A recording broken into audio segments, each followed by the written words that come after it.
दोस्तों नमस्कार। आज के इस होपकास्ट में आपका फिर स्वागत है। और एमबीबीएस अब्रॉड यूनिवर्सिटी सीरीज़ में हम आज जिस पे बात कर रहे हैं ये दूसरा कंट्री है जो जॉर्जिया है। जॉर्जिया में एक उसका जो कैपिटल है तिबिलिसी है। और तिबिलिसी की अगर पूरी पॉपुलेशन की मैं बात करूँ तो 10,84,000 के आसपास पॉपुलेशन है, लेकिन वहाँ हर गली में, हर मोहल्ले पे, हर नुक्कड़ पे एक मेडिकल कॉलेज खुला हुआ है। और वह मेडिकल कॉलेज खास करके इंडियन बच्चों से ही चल रहा है। इस सिलसिले में हम लोग बात करेंगे।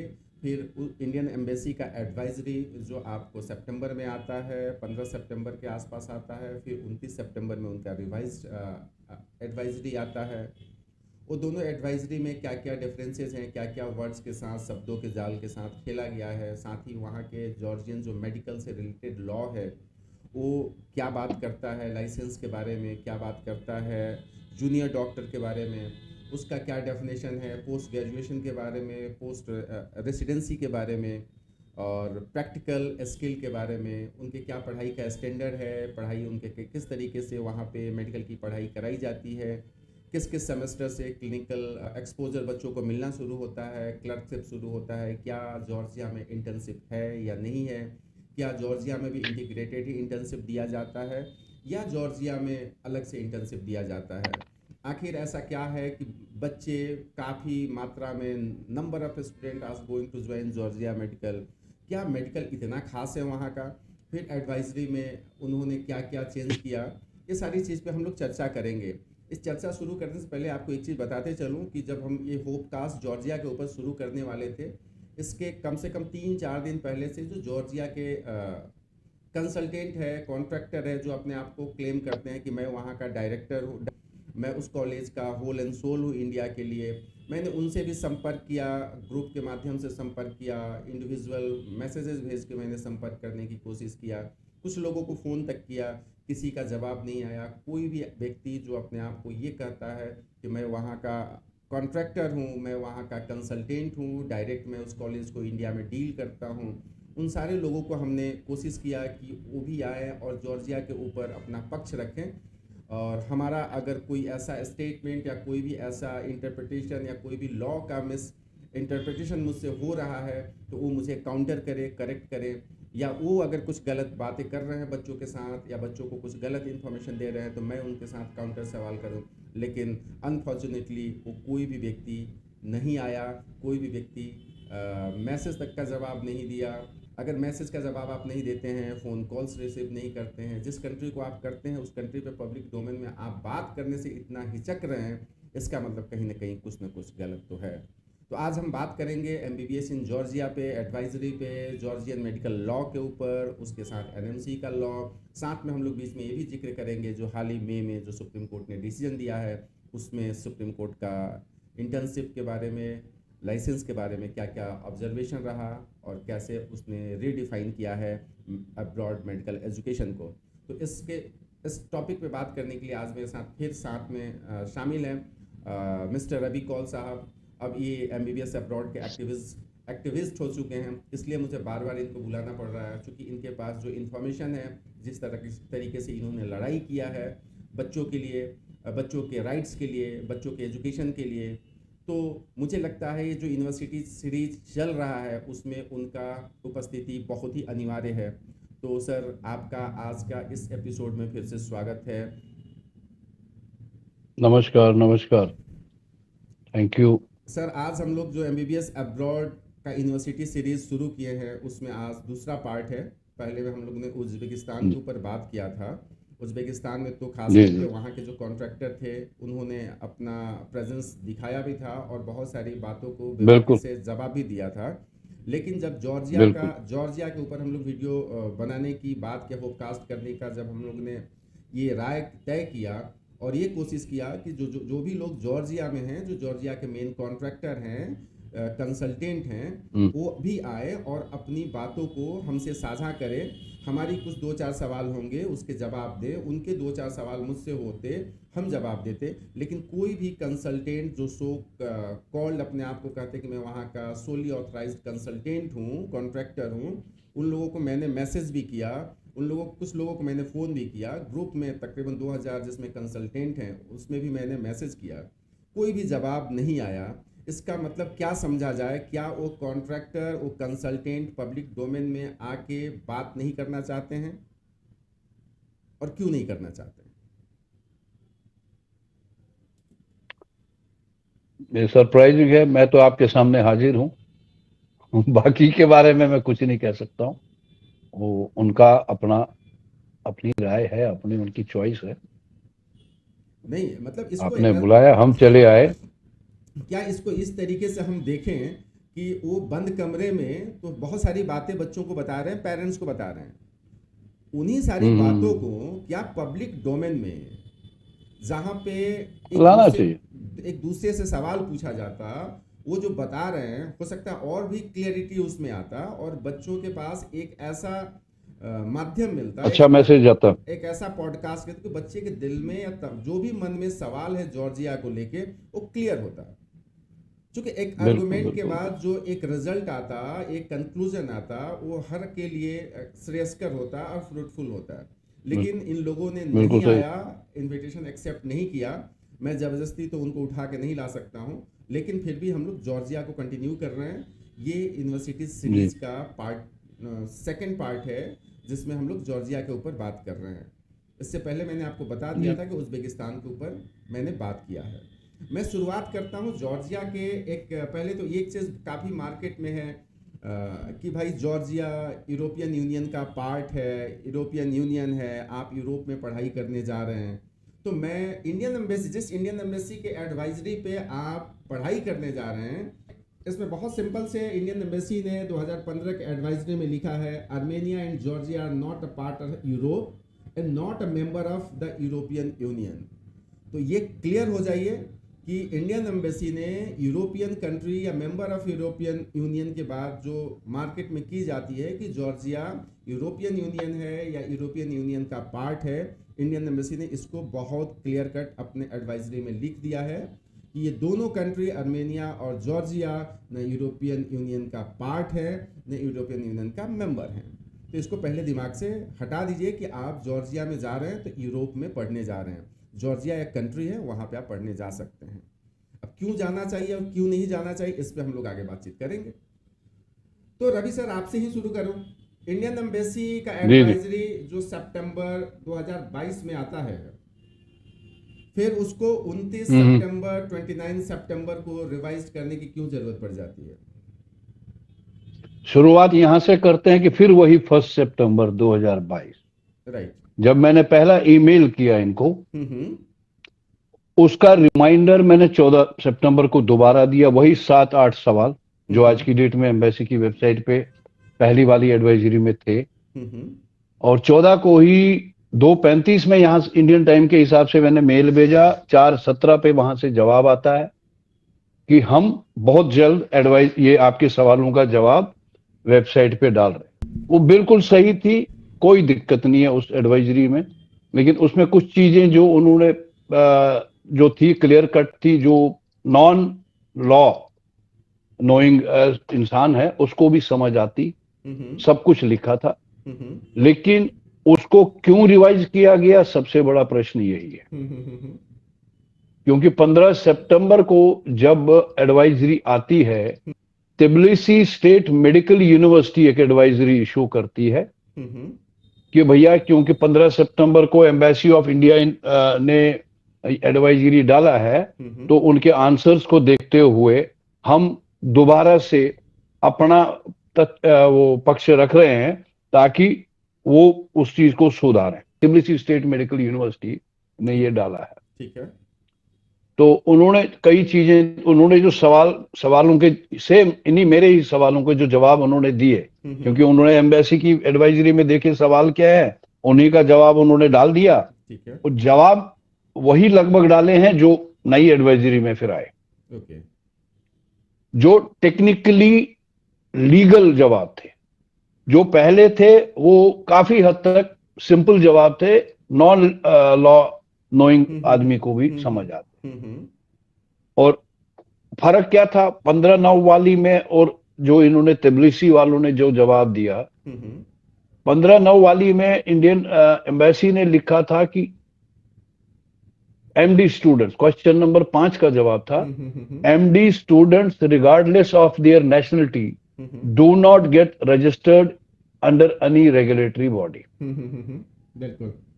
जबकि सवाल था लाइसेंस एट पार, उन्होंने रजिस्टर्ड पे वहां पे बहस लगाई। और जो तिबलिसी वालों ने क्लियर किया कि नहीं जी सबको मिल जाएगी। एक दो तीन चार पांचवा सवाल हम तिबलिसी वाला भी देखेंगे कि बिल्कुल। Indian MD students as well as other MD students, regardless of nationality, who study in accredited and authorized medical schools or universities by accredited agency NCEQE, ये कजाकिस्तान की है, which is internationally recognized as accredited agency by WFME. ठीक है। Are all these are registered by the Ministry of Education and Science of Georgia. International accreditation implies that all MD diplomas, मतलब इन्होंने भी गोलमोल घुमा के कह दिया।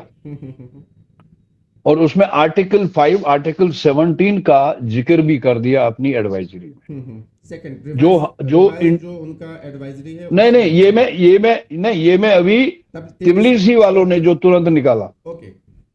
उसके बाद रिवाइज में भी चलते हैं। फिर रिवाइज में वही सवाल लगभग जवाब आए जो तिबलिसी वालों ने जवाब दिए, वही उन्होंने चिपका दिए।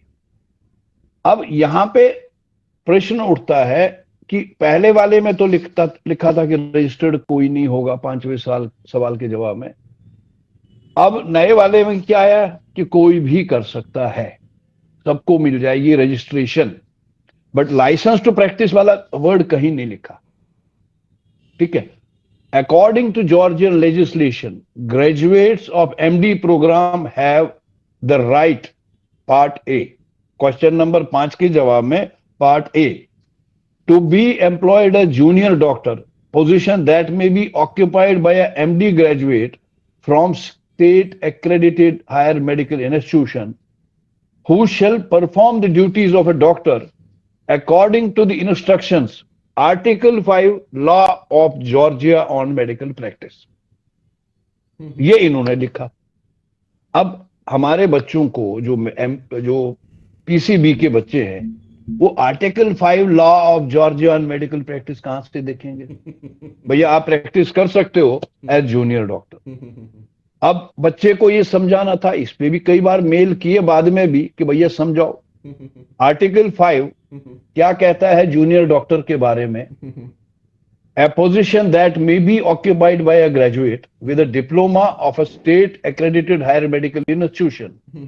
A person appointed to this position shall perform the duties of a doctor according to the instructions, ये समझ लीजिए, according to the instructions and under the responsibility of an independent medical practitioner.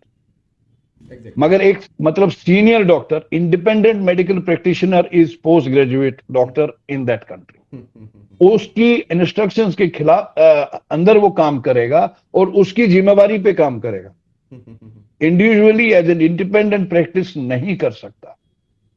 ये जूनियर डॉक्टर का इसमें definition है।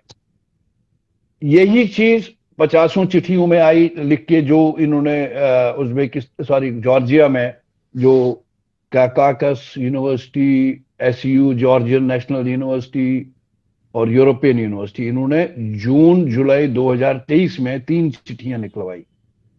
उसमें भी इन्होंने जिक्र किया आर्टिकल 17, आर्टिकल 17 का। यहां पे आर्टिकल 5 की बात चल रही थी। उसमें क्या लिखा है आर्टिकल 17 में? A person with higher medical institution diploma can have the right to work as junior doctor. फिर वही जूनियर डॉक्टर ब्रैकेट में लिखा है सी अंडर आर्टिकल 5 प्लीज।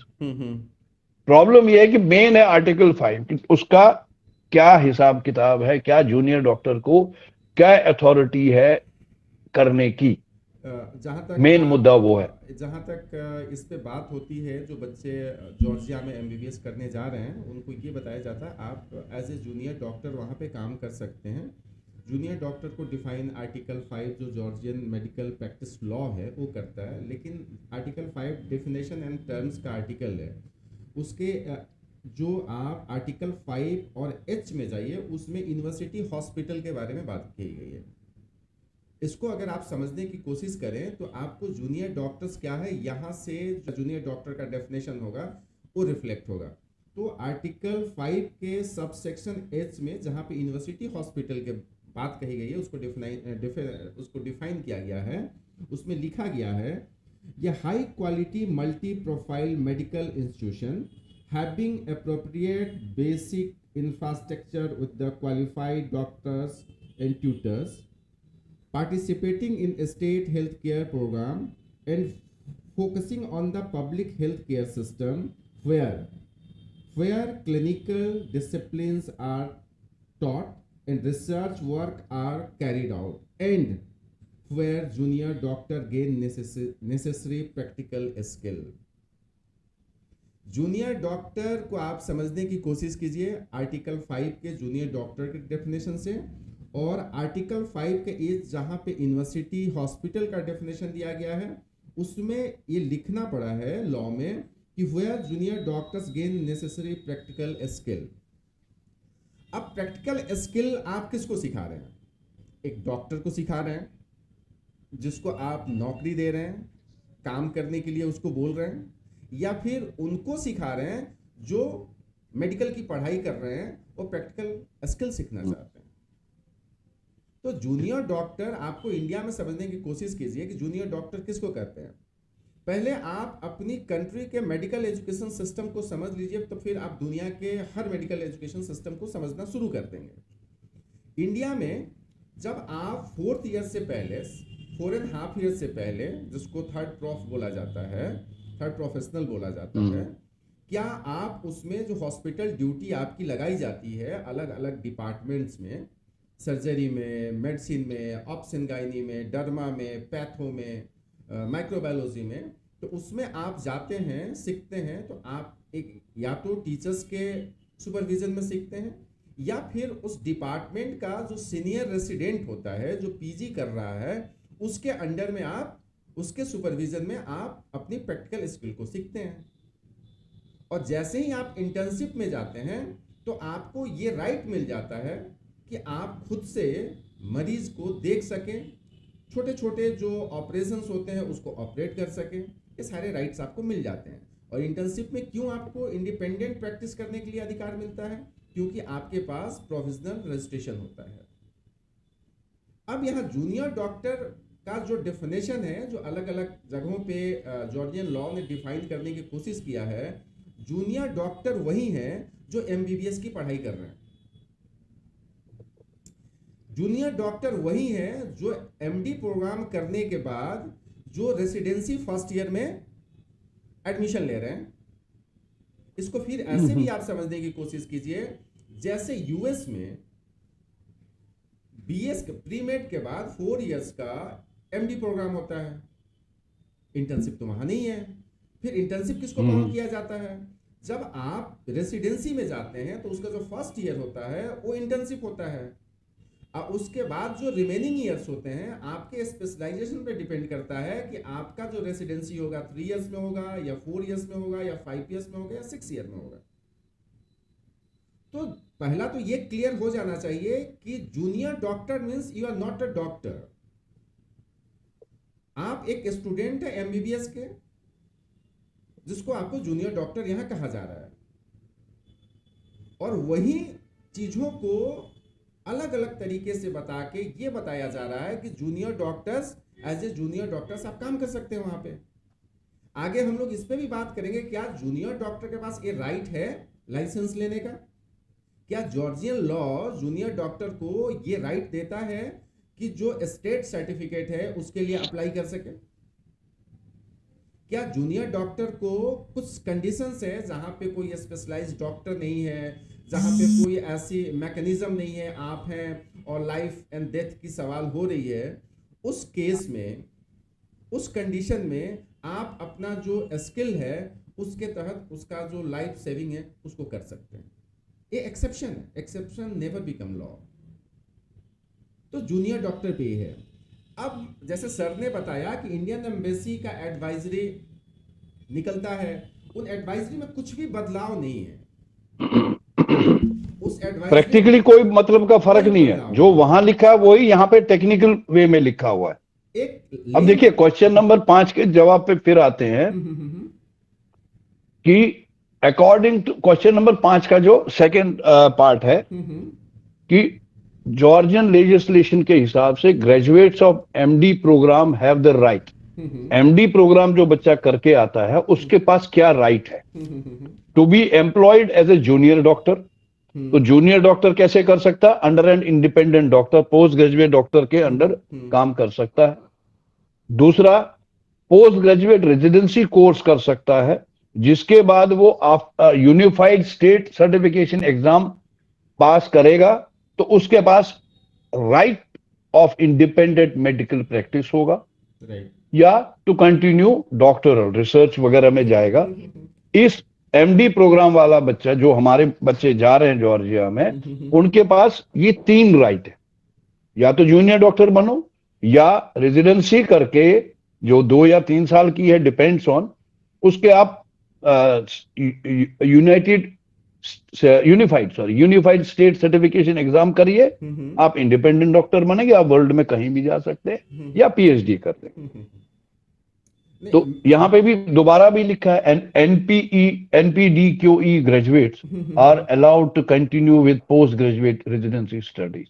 तो ये सब चीजें हैं, इनको आपको समझना बहुत जरूरी है before taking decision of going to Georgia, या जॉर्जिया में कैसे क्या लाइसेंस है, वो चीजों को समझने की बहुत जरूरत है। इसके बाद भी, एडवाइजरी के बाद भी, कई आधे दर्जन से ऊपर चिट्ठियां मैंने जॉर्जियन इंडियन एम्बेसी को लिखी, लेकिन कोई जवाब नहीं आया। यही चीजें कि ताई भाई एक्सप्लेन करो बच्चों को, या हमें, मुझे ही करो, लेकिन उन्होंने कुछ नहीं जवाब दिया। उन्होंने डाल दी एडवाइजरी और fail it, set it and forget it कर दिया, तो वही चीज चली। रवि सर ने जिस पॉइंट क्वेश्चन नंबर 5 पे बात किया, मैं ये आपको बता दूं, आसानी हो जाएगी आपको, जो बच्चे जॉर्जिया एडमिशन लेने जाना चाह रहे हैं या जो पढ़ाई कर रहे हैं। क्वेश्चन ये था, does an Indian medical student get registered under the any professional regulatory body और otherwise under any institution that is competent to grant a license at par to the citizen of Georgia। तो Indian embassy का जो पहला advisory था उसमें क्या लिखा हुआ था, उसको मैं पढ़ देता हूँ। पहला जो एडवाइजरी था उसमें ये लिखा था, MD student regardless of their nationality do not get registered under any regulatory body as they are not allowed to perform any independent medical practice. Once they finished with the program, a student usually take a national post diploma qualification exam। A national post diploma qualification examination आपको residency के लिए होता है, जब आप वहाँ पे MD complete कर लेते हैं। which allow the graduate to continue the postgraduate studies residency at the clinic, hospitals that are accredited by the Ministry of Health to provide such a residency program in a specialized field of the medicine. The National Post Diploma Qualification Exam of MD graduate is administered by the Medical and the Pharmaceutical Regulation Agency operating under the guidance of the Ministry of Health. The test is in Georgian and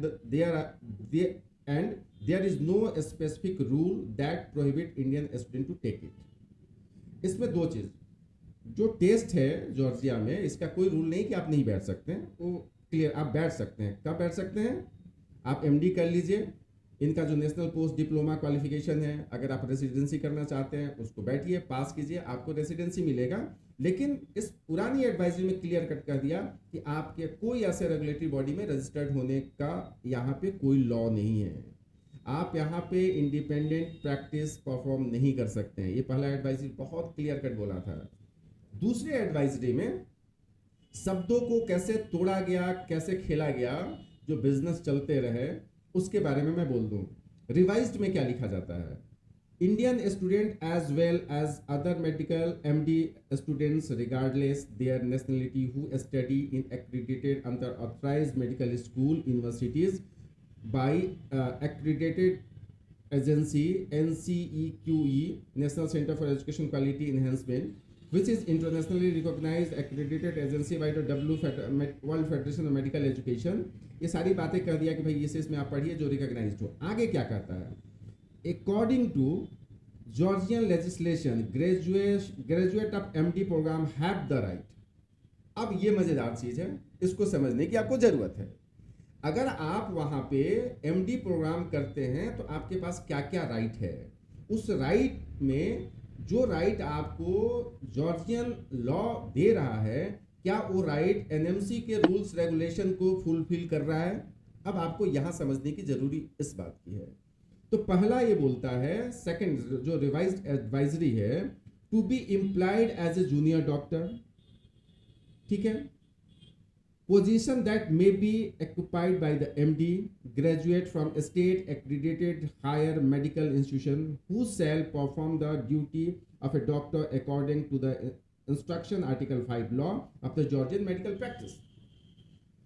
इसने कह दिया कि आप junior doctor के काम कर सकते हैं। अब जूनियर डॉक्टर को जो आर्टिकल 5 है, जो जॉर्जियन लॉ है, वो क्या डिफाइन करता है? चूंकि इंडियन एम्बेसी ने रिवाइज्ड एडवाइजरी में उसको रेफर कर दिया। अब आर्टिकल 5 ये कहता है कि आप एज ए जूनियर डॉक्टर किसी स्पेशलाइज, किसी के सुपरविजन में आप वहां काम कर सकते हैं। तो आपके पास कोई लाइसेंस नहीं है। आप ये समझिए कि मेडिकल स्टूडेंट हैं, आप वहां पे काम कर रहे हैं, आपके जो टीचर्स हैं, प्रोफेसर हैं, या आपके जो रेसिडेंट हैं, जो सीनियर रेसिडेंट हैं, उसके अंडर में आप कुछ सीख सकते हैं, कुछ कर सकते हैं, लेकिन ये आपको लाइसेंस नहीं देता है। आर्टिकल 5 आपको लाइसेंस नहीं देता है। तो junior as a junior doctor practitioner जो बात है, ये यहाँ पे नल एंड वाइड हो जाता है कि ये आपको राइट देता है लाइसेंस का। ये आप पढ़ाई कर रहे हैं, उसमें सीखने की, प्रैक्टिकल सीखने की, आपका जो वहाँ पे प्रोफाइलिंग है पेशेंट का, जो डिजीज पैटर्न है, उसको जानने का, पहचानने का एक तरीका दे रहा है, वो भी किसी के सुपरविजन में। बी क्या कहता है?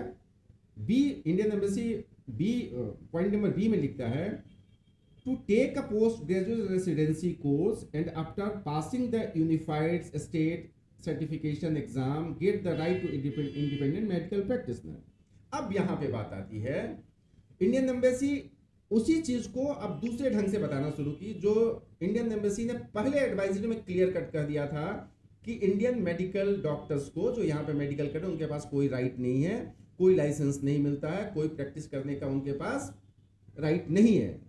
अब यहाँ पे कह रहा है इंडियन एम्बेसी का सेकंड एडवाइजरी का जो पार्ट बी है, वो कह रहा है कि आप वहाँ पे पोस्ट ग्रेजुएशन में एडमिशन ले लीजिए।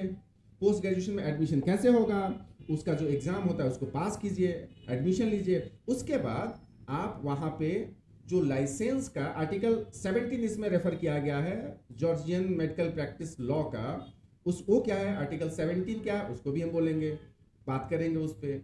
ये सीधे सीधे कहता है आप वहाँ पे रेसिडेंसी कर लीजिए, एमडी के बाद एग्जाम दीजिए, रेसिडेंसी में आपका एडमिशन होता है 3 इयर्स का, या जो भी कोर्स ड्यूरेशन है उनके लॉ के द्वारा, उस स्पेशलाइजेशन में आप रेसिडेंसी कीजिए। फिर वहाँ का जो एग्जाम होता है, जिसको लाइसेंस को वहां पे एक चीज बताएं, लाइसेंस को वहां पे स्टेट सर्टिफिकेट बोला जाता है। जॉर्जिया में जब जॉर्जियन पूरी लॉ को आप पढ़िएगा तो लाइसेंस के जगह पे वहां पे स्टेट सर्टिफिकेट की बात कही जाती है। वो state certificate as a license होता है, वो लाइसेंस की सर्टिफिकेट होती है। तो अब जॉर्जियन लॉ 17 आप ये यहाँ पे क्लियर हो गया कि आपको एमडी 6 ईयर प्रोग्राम में आपको लाइसेंस नहीं मिल रहा है। वो जूनियर डॉक्टर के बहकावे में मत आइए, जूनियर डॉक्टर को कोई लाइसेंस नहीं मिल रहा है। एज ए मेडिकल स्टूडेंट आप वहां प्रैक्टिस कर सकते हैं, वो आर्टिकल 5 में भी है, एम में भी है। आर्टिकल 5 के सबसेक्शन एच जहां पे हॉस्पिटल की बात, यूनिवर्सिटी हॉस्पिटल की बात कही गई है, उसमें भी लिखा गया है कि जूनियर डॉक्टर वहां पे आके अपना प्रैक्टिकल स्किल को अच्छे से सीख सकता है। तो जूनियर डॉक्टर का डेफिनेशन बहुत क्लियर है, आपको वहां पे कोई लाइसेंस नहीं मिल रहा है। इस बहकावे में कभी मत आइए। आपको लाइसेंस वहां कब मिलेगा?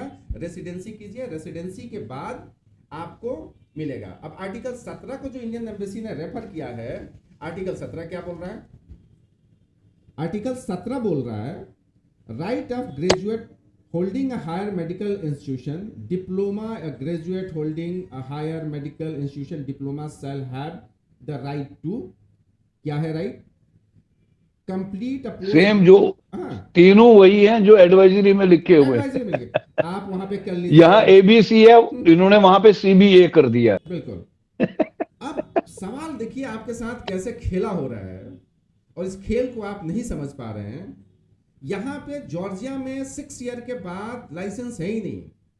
6 ईयर के बाद वहां पे कोई नौकरी आपको मिल ही नहीं सकता है। आपको लाइसेंस जॉर्जिया में तब मिलेगा जब आप वहां पे रेसिडेंसी कर लेंगे, और रेसिडेंसी करने के बाद वहां का जब एग्जाम आप पास करेंगे तब जाके आपको लाइसेंस मिलेगा। तो लाइसेंस पे इस चीज को क्लियर हो जाइए, और जॉर्जियन लॉ को भी पढ़िए, इंडियन एम्बेसी को भी पढ़िए। कंसल्टेंटों के कहने पे बहकावे में आके अपनी जीवन बर्बाद करने के लिए मत चले जाइए। अगर वो आपको प्रूफ देते हैं, ऑफिशियली प्रूफ देते हैं, और इसका काउंटर करते हुए देते हैं कि वहां पे एमडी प्रोग्राम के बाद लाइसेंस है, तो उनसे लीजिए, और इसको दिखाते हुए, जॉर्जियन लॉ को दिखाते हुए। अब सबसे इंपॉर्टेंट जो चीज है वो है आपका कोर्स ड्यूरेशन। कोर्स ड्यूरेशन में भी देखिए, एम्बेसी से, या फिर एम्बेसी को कोट क्या करूं, जो एक चिट्ठी और लिखी गई थी, पहले मैं एम्बेसी को बोल देता हूं।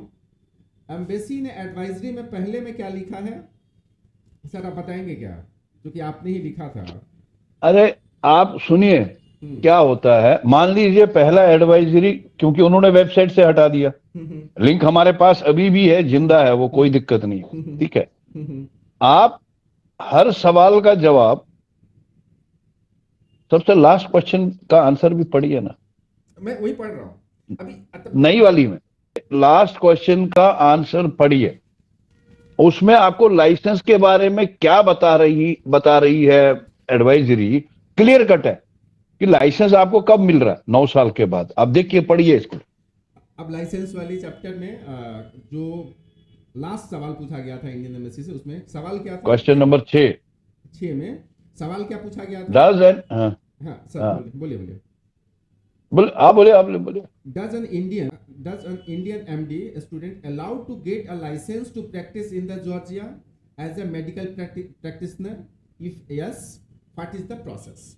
बहुत सिंपल सवाल है। ये प्रोसेस है पूरी आंसर में, आंसर पूरा प्रोसेस बता रहा है, उसको बराबर वर्ड बाय वर्ड समझिए। अब आप सर लिखें, आप समझाने की कोशिश कीजिए। ये सवाल जो आपने पूछा, ये मुझे लग रहा है एक बच्चों को कैसे इसको समझाया जाए, जो एक बच्चे +2 के बच्चे या पेरेंट्स जो लीगल टर्मिनोलॉजी नहीं जानते हैं, एडवाइजरी के बारे में कुछ नहीं पता है, लेकिन उनको मन है कि मेरा बेटा डॉक्टर बन जाए, उनको कैसे समझाइएगा इस सवाल का जवाब? बेस्ड ऑन द अफोर मेंशन्ड, जो ऊपर सब कुछ लिखा है, 2 पन्ने 2.5 पन्ने, उसके बेसिस पे Indian MD students after graduation of, basically ये सारी चीजें रिपीट ही कर रहे हैं, लेकिन यहां पे इन्होंने परफेक्ट आंसर दिया, समराइज कर दिए। आप समराइज कर दिया। Indian MD students, Indian student वहां है, after graduation of under graduate studies can work as junior doctor. Junior doctor का डेफिनेशन तो आपने बता दिया क्या है। और या they can pass NPDQE examination जो है वो करेंगे, qualify, national post, take the track of residency program करेंगे ऑन स्पेशलिटी दे चूज। वो 2 साल स्पेशलिटी चूज करने के बाद वो 2 या 3 साल की है, ठीक है। And get the licence to practise, get the licence for running independent medical practice according to the following regulations.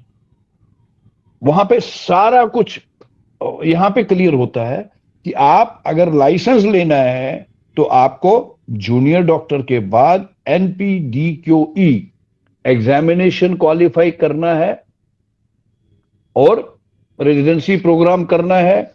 आप स्पेशलिटी चूज करेंगे, उसके बाद आपको लाइसेंस मिलेगा to run an independent practice.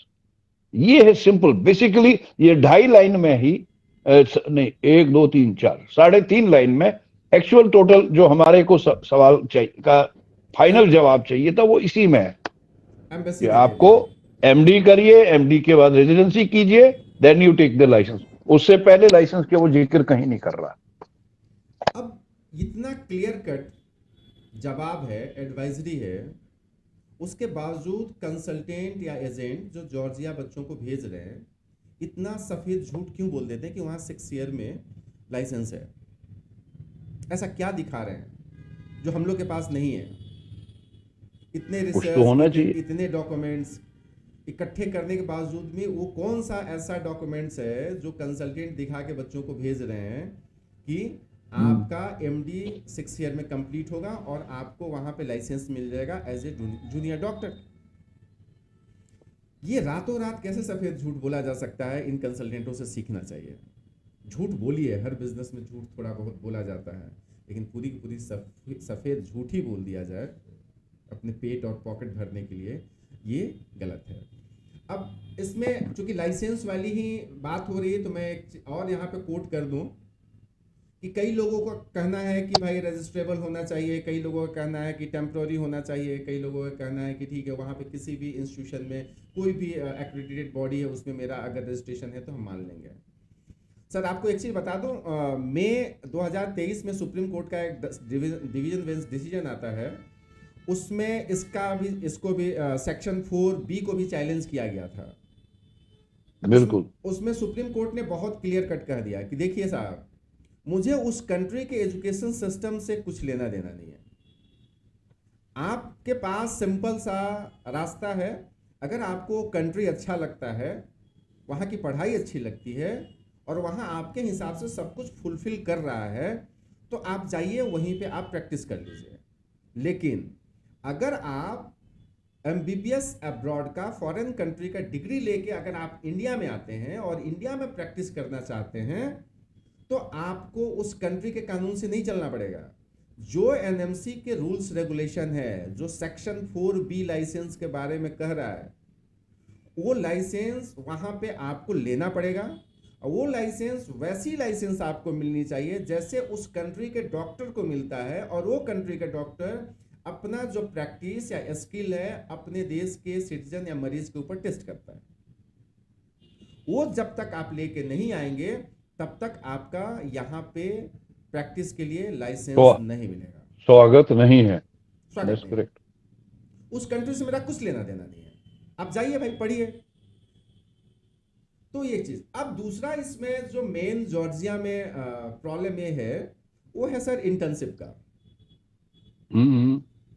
वो कोर्स ड्यूरेशन 6 ईयर है, उसमें कोई दिक्कत नहीं। और मजेदार चीज, इसको जो लोग भी ड्राफ्ट किए हैं सेकंड एडवाइजरी में, एक चीज जो लिखा है वो बहुत मजेदार चीज है।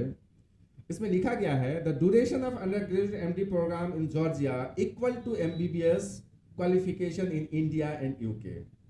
तो क्या जॉर्जिया का जो MD प्रोग्राम है ये सिर्फ UK और इंडिया के इक्वल है और दुनिया में फिर इसकी कोई वैलिडिटी नहीं है क्या? ये स्पेसिफिक इंडिया और UK मेंशन करने की क्या जरूरत पड़ गई? ये मगर सबसे बड़ी चीज है, और ब्रैकेट में 360 ECTS, मतलब ये चीजें why are you comparing it with MBBS qualification? नहीं, आपका इसमें जो नीचे में लिखा गया है अप टू थर्ड कि भाई हमारे 3rd 4th में क्लिनिकल चीजें शुरू हो जाती है, लास्ट का जो मेरा 5th एंड 6th ईयर है वो डायरेक्टली वो पूरी कमिटेड है इंटर्नशिप रोटेशन के बारे में। ठीक है, ये सवाल बहुत अच्छी है कि आपके यहाँ बहुत अच्छा क्लिनिकल रोटेशन है, पूरी की पूरी वो 1 साल आप दे रहे हैं बच्चों को, भाई जाओ तुम सीख लो, प्रैक्टिकल एक्सपोजर जितना लेना ले लो हॉस्पिटल में या जो भी MOU टाइप हॉस्पिटल्स है। सवाल यहाँ पे है क्या जो जॉर्जिया से बच्चे पढ़ाई करके 6 साल बाद आएंगे, फिर मैं सुप्रीम कोर्ट को कोट करते हुए NMC पे लाता हूं, सुप्रीम कोर्ट ने कह दिया है, सुप्रीम कोर्ट ने इस पे भी जवाब, इसको भी चैलेंज किया गया था कि लेस देन 54 मंथ्स का अगर कोई डिग्री है तो वैलिड नहीं होगा। इसमें कहा गया था पेटिशनर की तरफ से कि साहब ये तो डिस्क्रिमिनेशन है, ये तो आप एक तरफा दे रहे हैं और सबको एक लिमिटेशन कर रहे हैं कि भाई एक जिस कॉलेज में है वहीं पे पढ़ने जाइए, 54 मंथ्स उसके नीचे पढ़ने नहीं जाइए। जॉर्जिया में 6 ईयर का है, तो जॉर्जिया में 6 ईयर का है, तो सुप्रीम कोर्ट कहता है कि भाई आपके उस देश के कोर्स ड्यूरेशन से मुझे कुछ लेना देना नहीं है, मेरा लेना देना है कि मेरा रूल क्या कहता है। तो इसमें यह कहता है कि भाई जो एनएमसी जो कुछ भी बना रही है वो फॉरेन मेडिकल ग्रेजुएट को रेगुलेट करने के लिए, रजिस्ट्रेशन देने के लिए वो परफेक्ट है, वो चैलेंजेबल नहीं है, आप चैलेंज नहीं कर सकते।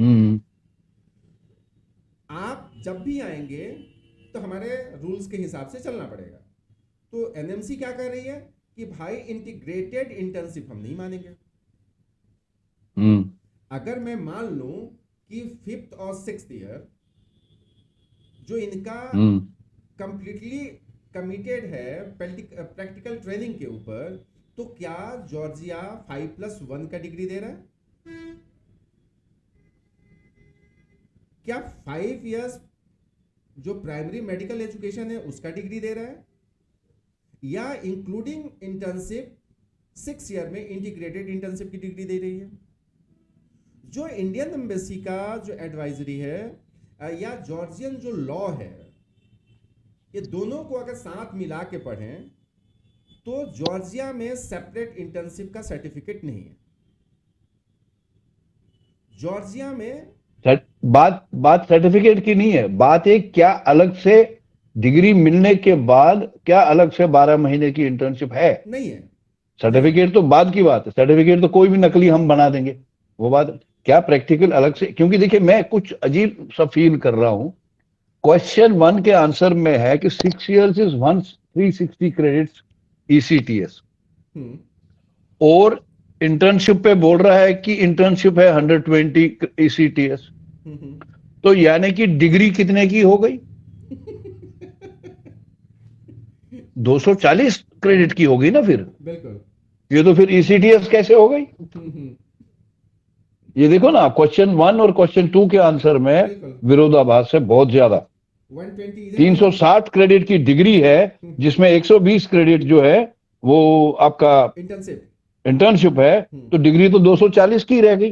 How can it be valid in European union या यूरोप या पूरे वर्ल्ड में? कहां से हो गई? एक्चुअली इसको जो ये बारीकी सबसे बड़ी, मैं हर दिन हर बार गुजारिश किया इंडियन एम्बेसियों से कि आप वहां की सरकार से कोर्स ड्यूरेशन और जो भी चीजें मैंने पूछी है उस पे मत अमल कीजिए, सिर्फ आप उन चीजों को का सवालों का जवाब, उससे ज्यादा और भी लोगों ने सवाल लिखे होंगे, उनके भी जवाब ढूंढ के लाइए और उनको एनएमसी से वेरीफाई कीजिए कि भाई ये चीजें क्या सेटिस्फाई करती है, तो तब अपनी उसमें लिखिए अपनी एडवाइजरी में। लेकिन ना वो लिख रहे हैं ना कुछ पूछ रहे हैं, फटाक से फटाखट डालते जाओ। ये German embassy in sorry Georgian embassy in India जो वेबसाइट है उनके पास भी, उनके ऊपर भी ये एडवाइजरी लगी है। Indian embassy in Georgia, Armenia Georgia, वहां पे भी ये लगी है। तबलीसी भी यही एडवाइजरी बांट रही है क्या फंडा? और इसमें सेक्शन आर्टिकल 5, आर्टिकल 14 का भी जिक्र है, आर्टिकल 14 और आर्टिकल 17, इन 3 के ऊपर कोई बात ही नहीं कर रहा। ये सबसे बड़ी प्रॉब्लम। 14 पे भी हम लोग जिक्र कर रहे हैं, जो इंडियन एम्बेसी ने आर्टिकल 14 को रेफर किया है। आर्टिकल 14 बात कर performing the duties of the doctor. जो आर्टिकल 14 है वो आपका जो डॉक्टर का ड्यूटी क्या है उसके ऊपर बात करता है। तो उसका जो पहला सबसेक्शन 1 है, आर्टिकल 14 के सबसेक्शन 1 ये कहता है, a person without the right to independent medical practice shall perform the duty of a doctor as his her medical practice। ठीक है। दूसरा क्या कर रहा है, the following person shall have the right to perform the duties of the doctor। अब इसको ये बी सी और 2-4 और पार्ट में बताया गया सबसेक्शन में। ये क्या कहता है, a student of a higher medical institution only at a university, hospital or a medical faculty with appropriate academic departments of the higher medical institution within the scope of educational program of clinical medicine and under the direction and supervision of the specially assigned tutor। who shall be responsible नहीं, who shall be responsible for the healthcare service provided to the patient। उसके बाद उनका अपना पूरा जो link है, ये कह रहा है कि स्टूडेंट के लिए क्या है, स्टूडेंट के पास इतना ही राइट है कि इंस्टीट्यूशन में, डिपार्टमेंट में जो एप्रोप्रिएट एकेडमी है, इंस्टीट्यूशन है, वो अपना एजुकेशनल प्रोग्राम के लिए जो क्लिनिकल एजुकेशन है उसको ले सकते हैं। लेकिन वो कब ले सकते हैं? वो किसी न किसी ट्यूटर या किसी न किसी टीचर्स या ट्यूटर के सुपरविजन में। अब आप इन दोनों चीज को मिलाइए तो जूनियर डॉक्टर का फिर आपको यहाँ पे डेफिनेशन क्लियर हो रहा है। जूनियर डॉक्टर क्या कहते हैं? आर्टिकल 5M में डिफाइन किया गया है। जूनियर डॉक्टर का क्या काम हो सकता है? आर्टिकल 5 के H में डिफाइन किया गया है। और जो इंडियन एम्बेसी सेक्शन 14 रेफर किया है उसमें जो पहला है student of the higher medical education, अगर आप वहां पे स्टूडेंट हैं तो आपका क्या क्या ड्यूटी है उसके बारे में ये आर्टिकल बोलता है 14 का 2A कि आप एकेडमिक जो एजुकेशनल प्रोग्राम है उसके एकेडमिक डिपार्टमेंट्स में, उसके हॉस्पिटल में, हायर मेडिकल फैसिलिटीज को देखते हुए आप अपनी क्लिनिकल मेडिसिन का प्रैक्टिस कर सकते हैं। लेकिन शर्त ये है कि आप किसी ट्यूटर के सुपरविजन में करें, क्योंकि आपके पास कोई राइट नहीं है, राइट टू प्रैक्टिस का लाइसेंस नहीं है। दूसरा, under the direction and supervision of specially assigned tutor. ये आप पढ़ते क्यों नहीं है? मैं बच्चों से बोलता हूं तुम लोग इसके बाद भी है। देखिए ये 3 चीजें हैं इस पॉइंट में। एक स्टूडेंट जो हायर स्टडी कर रहा है, एक रेजिडेंट या जॉब सीकर जो है फिजिशियन, और एक जूनियर डॉक्टर। 3 लोग इसमें आते हैं कि आप प्रैक्टिस कर सकते हैं बट अंडर सर्टेन कंडीशन। और उसके बाद क्या कंडीशन है आप पढ़िए आगे, पॉइंट नंबर 3 पढ़िए और 5 पढ़िए। नहीं, मैं ये भी बता दूं बच्चों को, ये तो स्टूडेंट होगा जो एमडी में आपके जिसके बारे में बताया। सेकंड जो बी है, आर्टिकल 14 सबसेक्शन 2 का बी, ये कहता है a resident and physician job seeker only at the medical institutions determined by the article 15 of this law 15 within the scope of postgraduate educational vocational training programs and under the direction and the supervision of especially assigned medical specialists who shall be responsible for the healthcare service provided to the patient except for the cases specified by the paragraph 3 of this article। अब यहाँ पे मजेदार चीज आपको मैं ये भी बता दूं, जो इसमें रेसिडेंट हैं, जो पोस्ट ग्रेजुएशन में रेसिडेंसी करने जा रहे हैं, उनको भी डायरेक्ट प्रैक्टिस करने का या डायरेक्ट पेशेंट को ट्रीटमेंट करने का अधिकार आर्टिकल 14 सबसेक्शन 2 का बी नहीं देता है। वो भी कहता है कि आपको एक स्पेशलिस्ट के सुपरविजन में आप जाके प्रैक्टिस कर सकते हैं। आर्टिकल 14 बहुत क्लियर कट बात कर दिया, जो आप एमडी के स्टूडेंट हैं आपका क्या वहां पे ड्यूटी है, आप क्या क्या कर सकते हैं। जो आप रेसिडेंट हैं वहां पे रेसिडेंसी कर रहे हैं, आपकी क्या ड्यूटी है वो मैंने बता दिया। तीसरा जूनियर डॉक्टर को सेक्शन 5 में रेफर कर दिया गया। सेक्शन 5 का M और S दोनों पढ़ लीजिए, आपको क्लियर हो जाएगा। तो ये हो गया। अब तीसरा सेक्शन 14 का सबसेक्शन 3 क्या कहता है? A person who obtain a state certificate before the commencement of the postgraduate educational vocational training program shall have the right to perform on the independent medical practice during his/her postgraduate education vocational training only in the medical specialty specified by the state certificate। ये जो state certificate की बात कही गई है, यही state certificate वहां का लाइसेंस होता है।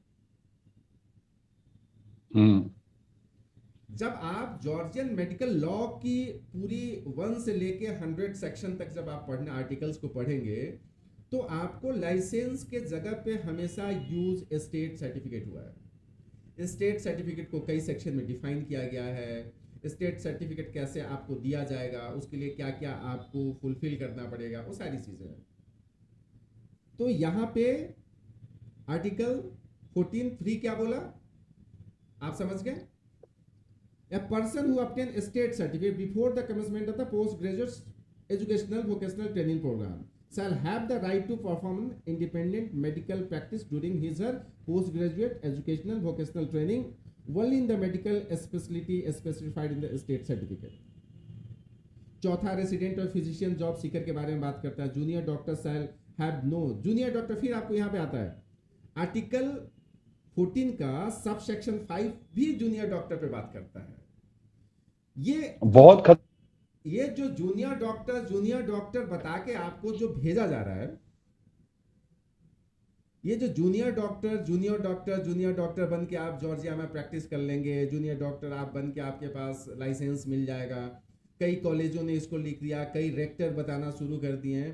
अब सेक्शन, ये आर्टिकल 14 सब सेक्शन 5 एक क्लियर कट अब इस पे बात कर रहे हैं। इसके बाद कोई सवाल नहीं बचेगा जूनियर डॉक्टर पे बातचीत करने की। क्या बोल रहा है सब सेक्शन 5 आर्टिकल 14?